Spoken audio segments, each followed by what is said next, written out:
Jim Candy, Part 5, Chapter 8. When the win over Woodinville, it wasn't only the football team that was on a high, it was the whole school.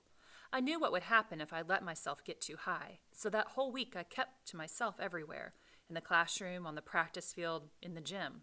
It worked. I stayed on an even keel with no big highs or lows. Only one thing went wrong all week. After Thursday's practice, I was about to change into my street clothes when I remembered an elbow brace I'd left out on the field. Coach Carlson had wanted me to try it out, but it had been too tight, so I'd thrown it off to the side.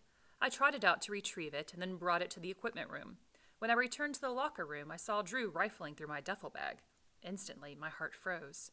The kit with the XTR and the syringe was still wrapped in a towel at the bottom. "What are you doing, Drew?" I said, trying to keep my voice calm. Drew held up his arm, showing me his forearm. It was raw, and a piece of gauze he had over the torn-away flesh was flapping free. "I'm getting tape to hold on this. You got tape, right?" I reached over and pulled the duffel bag out of his hands. "I'll get it for you," I said. I was trying to be natural, but I pulled too hard. Drew's eyes went wide and his face broke into a huge smile. "What are you hiding? You got a stack of Playboys in there or something?" Dan Drizzen and Lee Choi and a bunch of other guys turned to look. "I'm not hiding anything," I said. "So what's the big deal?" Drew's voice wasn't so light. "No big deal. I just don't like people going through my stuff." I reached into my duffel, pulled out the tape, and tossed it to him. "There you go." Drew caught the tape, peeled off a section, and then tossed it back.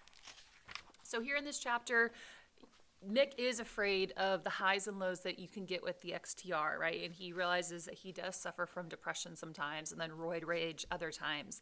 And so his solution to that, he says in that first paragraph, is to stay to himself, okay? To just hang out with himself and avoid everyone, which again is not a good long-term solution.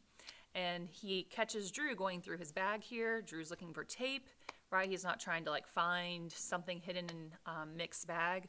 But the way Mick reacts now has Drew thinking, okay, is he hiding something?